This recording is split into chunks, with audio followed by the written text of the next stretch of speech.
And it goes a little something like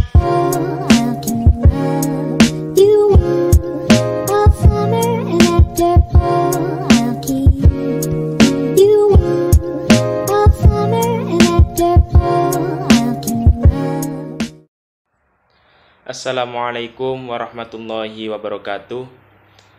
Perkenalkan, nama saya Muhammad Khairun Nadif. NIM saya 060403200088. Assalamualaikum warahmatullahi wabarakatuh. Perkenalkan, nama saya Maisha Dalia dengan NIM 060403200087.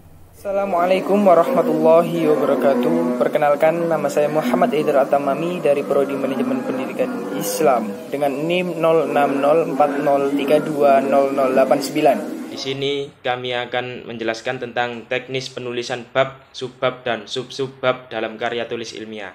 Membaca merupakan kegiatan yang sangat menunjang kegiatan menulis. Dengan banyak membaca, kita akan mempunyai banyak informasi dan pengetahuan yang tidak kita dapat dari pengalaman sehari-hari. Dengan banyak membaca, kita juga akan banyak mendapat gagasan yang berguna untuk tulisan kita.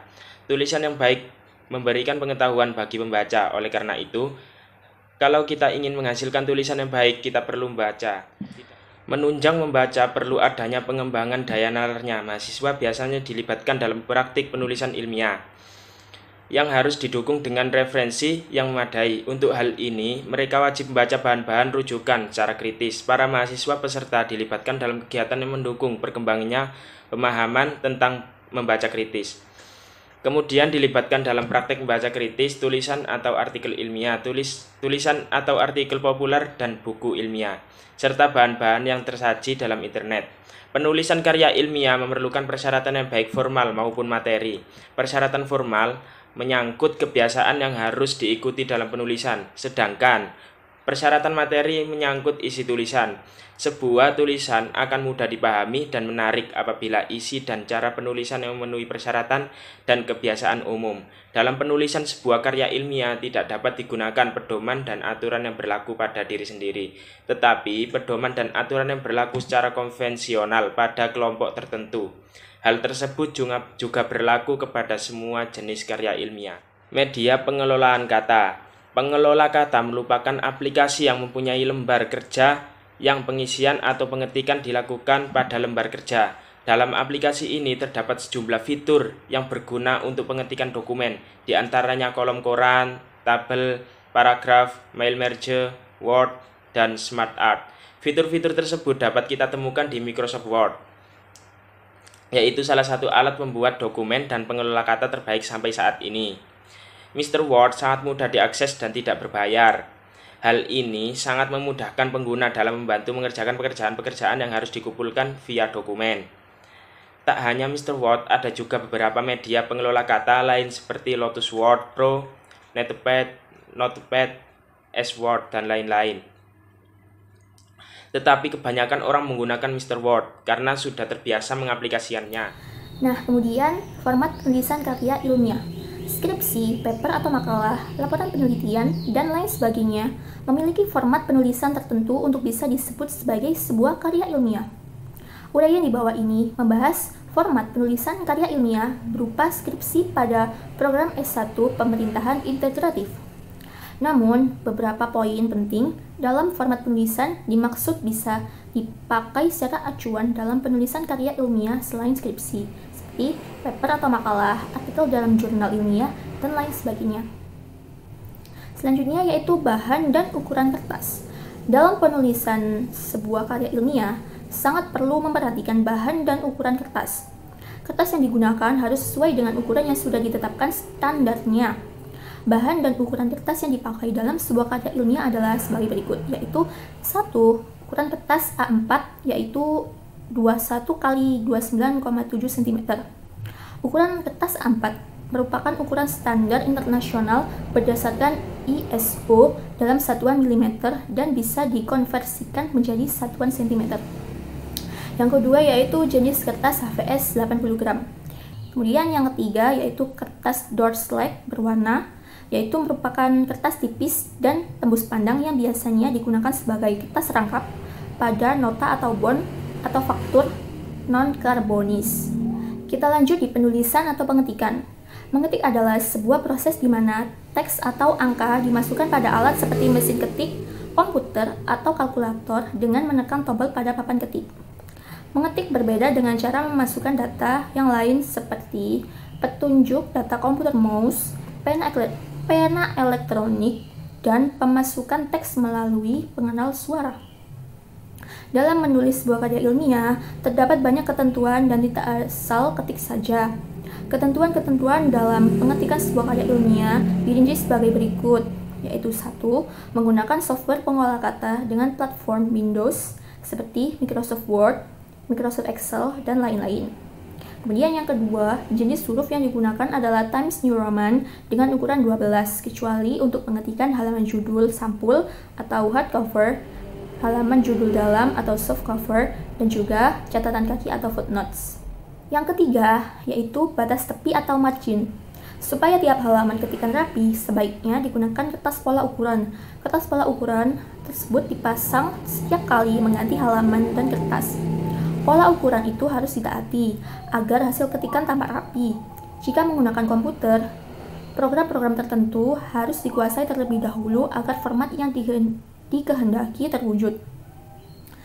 Buatlah garis pembatas pada kertas pola ukuran tersebut dengan ukuran sebagai berikut, yaitu tepi atas 4 cm, tepi bawah 3 cm, tepi kiri 4 cm, dan tepi kanan 3 cm. Dalam mengetik halaman judul, jika pola ukuran digunakan sistem pengetikan yang simetris, jarak bagian yang kosong kiri kanan dan atas bawah harus diatur. Bagian yang dikosongkan di sebelah kanan kertas adalah 3 cm. Dengan maksud Anda harus mengetik naskah itu secara lurus. Namun, batas itu sekedar mengingatkan Anda agar pengetikan naskah sebelah kanan jangan terlalu ke tepi. Dalam kaitan ini, perhatikan kaidah penyukuan kata dalam Pedoman Umum Ejaan Bahasa Indonesia yang disempurnakan. Kemudian yang keempat adalah spasi atau jarak antar baris. Spasi baris adalah ruang antara setiap baris dalam sebuah paragraf. Word memungkinkan Anda untuk menyesuaikan jarak baris menjadi satu spasi, spasi ganda, atau jumlah lainnya yang Anda inginkan. Jarak baris standar di Word 1,8 yang sedikit lebih besar dari satu spasi. Jarak antar baris diatur dengan ketentuan sebagai berikut, yaitu A. Judul bab diketik pada baris pertama. Yang B. Jarak antar judul bab dan kalimat pertama dan antar kalimat terakhir suatu subbab dan judul subbab berikutnya adalah 3 spasi. Yang C. Jarak antara judul subbab dan kalimat pertamanya dan antar baris tulisan dalam suatu paragraf adalah 1,5 spasi. Do. Jarak antar baris tulisan dalam abstrak, ringkasan, kutipan langsung, lebih dari 4 baris, judul, tabel, atau gambar, dan daftar pustaka adalah 1 spasi. E. Jarak antar baris pada judul tabel, judul gambar, dan judul lampiran adalah 1 spasi. F. Jarak antar pustaka dalam daftar pustaka adalah 2 spasi. Bagian awal dari karya ilmiah termasuk di dalamnya adalah halaman judul, halaman pengesahan, halaman pernyataan, abstrak, riwayat hidup, kata pengantar, daftar isi, daftar tabel, daftar gambar, dan daftar lampiran. Spasi bagian awal, bagian isi, dan bagian akhir menggunakan kriteria sebagai berikut, yaitu 1. Pernyataan ditulis dengan spasi tunggal. Yang kedua, riwayat hidup dan kata pengantar ditulis dengan spasi ganda. Yang ketiga, abstrak antara 150 sampai 250 kata ditulis dengan menggunakan spasi tunggal. 4. Daftar isi, daftar tabel, daftar gambar, daftar lampiran disusun dengan menggunakan spasi tunggal. Yang G. Bagian isi karya ilmiah meliputi bab 1 sampai bab 5 disusun dengan menggunakan spasi ganda. H. Bagian akhir karya ilmiah terdiri dari daftar pustaka yang daftar referensinya memakai spasi tunggal dan indensi gantung, dan juga lampiran yang ditulis dengan spasi tunggal atau disesuaikan dengan bentuk atau jenis lampiran. Di sini saya akan melanjutkan materi tentang penulisan judul, bab, subbab, dan sub-subbab. Yang pertama, penulisan judul karya tulis ilmiah diatur sebagai berikut. A. Judul tidak boleh berupa kalimat, artinya judul tidak boleh menggunakan bentuk bahasa yang terdiri atas subjek dan predikat, serta tidak boleh diawali dengan kata kerja. Kedua, redaksi judul hendaknya menghindari penggunaan kata klis, misalnya pengaruh, beberapa sekelumit dan studi pendahuluan dan penelaahan. Ketiga, judul harus berbentuk frasa, kelompok kata atau unsur yang satu sebagai keterangan penjelas kata atau unsur yang lain, dan merupakan satu kesatuan pengertian yang utuh. Untuk yang kedua, penulisan judul bab diatur dengan ketentuan sebagai berikut. Yang dicetak tebal dengan posisi tengah. Judul bab tidak diakhiri dengan tanda baca apapun. Judul bab diberi angka petunjuk bab yang diletakkan sesudah kata bab. Yang ketiga, penulisan judul subbab diatur dengan ketentuan sebagai berikut. Nomor subbab diakhiri tanda baca titik. Judul subbab diketik titel case, kecuali kata depan dan kata sambung. Yang keempat, penulisan judul subbab diatur tipe kiri, tidak dicetak tebal miring, diawali dengan nomor menggunakan angka Arab, tidak digit yang dipisahkan titik. Untuk penomoran halaman, yang pertama, halaman bagian awal karya ilmiah diberi nomor halaman dengan menggunakan angka Romawi kecil, ditempatkan pada posisi tengah bawah halaman yang dimulai dari judul dalam sesudah sampul sampai dengan riwayat hidup. Halaman utama, penomoran dari bab pendahuluan sampai dengan bab kesimpulan dan saran menggunakan angka Arab 1, 2, dan 3, dan setiap judul bab nomor diletakkan bagian tengah bawah dan halaman berikutnya. Diletakkan sudut kanan atas dengan jarak 3 spasi. Penomoran bukan bab-bab subbab menggunakan angka Arab dengan tanda kurung, misalnya 1, 2. Penomoran pada akhir karya ilmiah mulai dari daftar pustaka sampai dengan riwayat hidup menggunakan angka Arab yang diketik pada margin bawah persis di tengah-tengah dengan jarak 3 spasi dari margin bawah teks, dan halaman selanjutnya diketik sebelah kanan atas dengan jarak 3 spasi juga dari pinggir ke atas. Baris pertama lurus dengan margin teks. Yang terakhir, penutup atau kesimpulan. Memahami teknis penulisan bab subbab dan sub-subbab dalam karya tulis ilmiah sangat penting untuk mengetahui ketika kita sedang membuat karya ilmiah. Oleh karena itu, supaya kita memiliki pengetahuan yang lebih luas, kita harus gemar membaca, karena membaca merupakan kegiatan yang sangat menunjang kegiatan menulis.